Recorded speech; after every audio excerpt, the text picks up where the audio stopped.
खुद अल्लाह सुब्हानहू तआला फरमाते हैं क्या तुम्हारे दिलों को ताले लग गए हैं, वक़ौलुकल हक व जन्नतु हक व नबियुना हक, वो सारी जो ऊपर नीचे की सारी आती हैं, हम अहद करते हैं कि ये सब हक है, हम बिलीव करते हैं इस बात पे,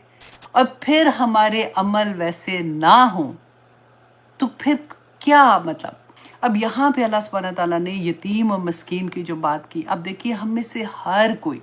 अपने अपने ख़ानदान में सबसे पहले देखे, अल्लाह सुब्हानहू तआला ने फरमाया है बार बार, अराइता मन इत्तखज़ इलाहहु हवाहु, कौन है, मुसलमान हैं हम लोग ना, हमने तो कलमा पढ़ा है, हमने गवाही दी है, उसके बावजूद भी मैं क्यों अमल नहीं करती हूँ, क्योंकि मुझे लाइफस्टाइल चेंज करना पड़ेगा। अगर मैं इस तरह से अपने आप को यकीन की हद तक ले जाऊं, अल्लाह सुब्हानहू तआला फरमाते हैं कि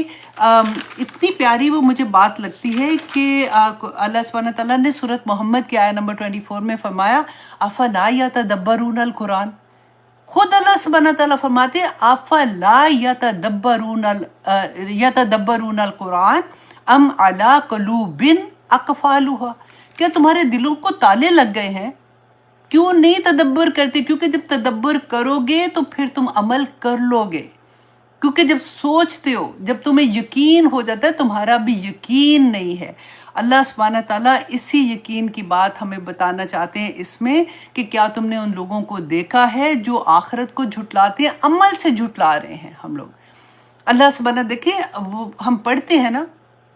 तहज्जुद में क्या दुआ मांगते हैं, अंतल हक व वादुकल हक व लिक़ाउकल हक व क़ौलुकल हक व जन्नतु हक व नबियुना हक, वो सारी जो ऊपर नीचे की सारी आती हैं, हम अहद करते हैं कि ये सब हक है, हम बिलीव करते हैं इस बात पे, और फिर हमारे अमल वैसे ना हों तो फिर क्या मतलब, फिर कौन कौन हमें बताएगा। देखिए मैं ये नहीं कहती हूँ कि हमने कोई फरिश्ते बन जाना है ना, ये कुरान हमारे लिए नाजिल हुआ है, इसके अहकामात हमारे लिए नाजिल हुए हैं, ये रसूलुल्लाह सल्लल्लाहु अलैहि वसल्लम चलता फिरता कुरान थे, उन्होंने ये अमल करके दिखा दिया कि ये सारी चीज़ें अमल में ढल जाती हैं, जब वो ढलता है तो मुसलमान बनता है, तब वो मोमिन बनता है। तो फिर अगर हमें ये यकीन हो जाए कि अल्लाह सुब्हानहू तआला ने आखिरत में हमसे सवाल करना है, तो हमारी हर अमल जो है वो वैसे हो जाएगा जैसे हमारा रब चाहता है। फिर अल्लाह सुब्हानहू तआला ने अब आगे देखिए कि उसी बात को बताया कि वजह क्या है, और इसकी वजह, और फिर अल्लाह सुब्हानहू तआला ने निशानियां बता दी जो हम अपने अंदर ढूंढेंगे। फ़ज़ालिकल्लज़ी, बस ये अल्लज़ी, ये वो लोग हैं, यदुउल यतीम, जो यतीमों को धक्के देते हैं। अच्छा, यदु कहते हैं कि किसी को ना हकीर जान के नफरत से कह देना, साइड पे कर देना या उसको देखना ना। वला यहुद्दु अला तुआमिल मिस्कीन, और वो रगबत भी नहीं दिलाते खाना खाने पर मस्कीन को। अब यहाँ पे अल्लाह सुब्हानहू तआला ने यतीम और मस्कीन की जो बात की, अब देखिए हम में से हर कोई अपने अपने ख़ानदान में सबसे पहले देखे, सब मैंने इसके बारे में बहुत डिटेल में पहले भी बात की थी कि सबसे पहले देखें, जब तक वो बच्चे बालिग नहीं हो जाते ना, तो वो इसी के अंदर, इसी अहकाम के अंदर आएंगे कि अल्लाह सुब्हानहू तआला ने इस पे इतना जो अजर दिया है। रसूलुल्लाह सल्लल्लाहु अलैहि वसल्लम के आखिरी अल्फाज भी क्या थे कि नमाज की हिफाजत करना और अपने ग़ुलामों के साथ कोई बुरा सलूक ना करना, ये रसूलुल्लाह सल्लल्लाहु अलैहि वसल्लम के आखिरी अल्फाज थे, आखिरी वसीयत थी। तो हमारे तो हर घर में, और कुछ नहीं तो हमारे नौकर जो है ना, वो तो हमारे सामने है ना, उनके देखिए अगर वो यतीम नहीं तो मस्कीन के उसके अंदर आ जाते हैं। अपने ख़ानदान, सबसे मुश्किल काम पता है अपने ख़ानदान में किसी को हेल्प करना हो जाता है। क्यों? क्योंकि हम लोग जज करना शुरू हो जाते हैं। गैरों की मदद करना फिर आसान होगा, उठा के कुछ ना कुछ दे भी देंगे, लेकिन अपनों को, और यहाँ पे अल्लाह सुब्हानहू तआला ने जो बयान किया ना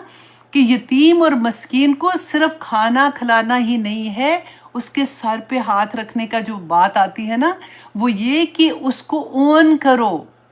उसकी मोहब्बत, उससे मोहब्बत करना ओन करो, क्योंकि जो यतीम होता है ना वो बहुत सेंसिटिव हो जाते हैं बच्चे। आपने कभी अपने इर्द गिर्द लोगों में देखा होगा, मुझे अभी तक याद आता है बहुत साल पहले जब मेरे भाई की डेथ हुई थी, تو ایک صاحب تھے وہ ہمارے افسوس کرنے آئے تھے، تو انہوں نے اتنی پیاری بات کہی. انہوں نے کہا کہ دیکھو آف کورس ابھی بہت غم کی بات ہے، اور he was young, he was 40 years old, اور اس کے چھوٹے چھوٹے بچے ہیں، لیکن آپ یہ دیکھو کہ اللہ سبحانہ تعالیٰ نے آپ کو کتنی بڑی توفیق عطا کر دی کہ اگر صرف آپ ان بچوں کا اور اس کی بیوی کا خیال رکھ لو گے تو جنت کے دروازے آپ کے لیے کھلے ہوئے ہیں. آپ پہلے ان سے پیار کرتے تھے، آپ ان کو گفٹ بھی لے کے جاتے تھے، سب کچھ کرتے تھے، لیکن اب اگر آپ لے کے جاتے ہو، پیار کرتے ہو، تو آپ کے درجات اللہ سبحانہ تعالیٰ کتنے بلند کر دیں گے. تو آپ اپنی فیملی میں، فیملی سے آگے جو نیکسٹ فیملی ہوتی ہے ادھر دیکھیں کہ کون ایسے لوگ ہیں جن کو ضرورت ہے اور ان کو آپ ان کا خیال کر رہی ہیں. کیونکہ رسول اللہ صلی اللہ علیہ وسلم نے فرمایا تھا کہ وہ گھر مبارک ہوتا ہے جس کے اندر کسی یتیم کو، اس کو کھانے میں، جو اپنے گھر کے کھانے میں ان کو شامل کرتا ہے، کہ کسی یتیم کو اپنے کھانے اور پینے میں شامل کرے، اللہ سبحانہ تعالیٰ نے اس کے لیے جنت واجب کر دی ہے. جنت واجب کر دی ہے، الا یہ کہ اس نے کوئی ایسا گناہ کا کام کیا ہو جس کی معافی نہ ہو. اور رسول اللہ صلی اللہ علیہ وسلم نے بیوہ اور مسکین کے بارے میں دیکھیں، اتنی خوبصورت بات ہے کہ فرمایا کہ جو بیوہ اور مسکین کی مدد کرتا ہے نا، وہ ایسا ہے جیسے جہاد. ہمیں کتنے شوق ہوتا ہے نا، ہم کہتے ہیں ہائے آدمیوں کو تو اللہ سبحانہ تعالیٰ نے جہاد کے لیے اتنا بڑا رتبہ دے دیا، ہم پیچھے رہ گئے. لیکن اللہ سبحانہ تعالیٰ نے دیکھیں کہا کہ اگر کوئی یتیم اور مسکین کی مدد کرتا ہے نا، وہ ایسا ہے جیسے کوئی جہاد فی سبیل اللہ پہ نکلے اور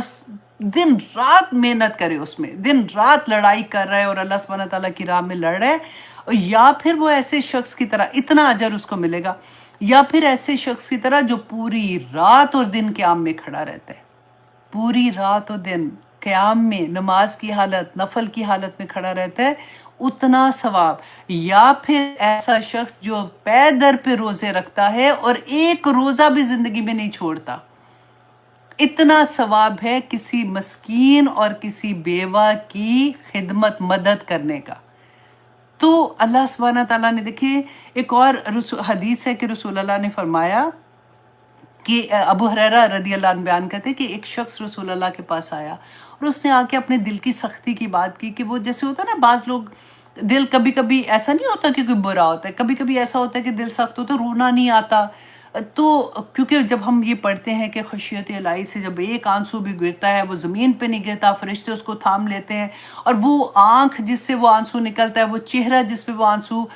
لگتا بھی ہے، وہ دوزخ کی آگ اس کو نہیں چھو سکے گی. تو پھر انسان کے دل میں یہ بات آتی ہے نا. ایسے ہی یہ صحابی رسول اللہ کے پاس آئے، انہوں نے اپنے دل کی سختی کی بات کی. رسول اللہ نے اس کا علاج بتایا کہ جو یتیم ہے نا، اس کے سر پہ ہاتھ رکھو، اس کے سر کے اوپر ہاتھ پھیرو اور مسکین کو کھانا کھلاؤ، تمہارے دل کی سختی دور ہو جائے گی.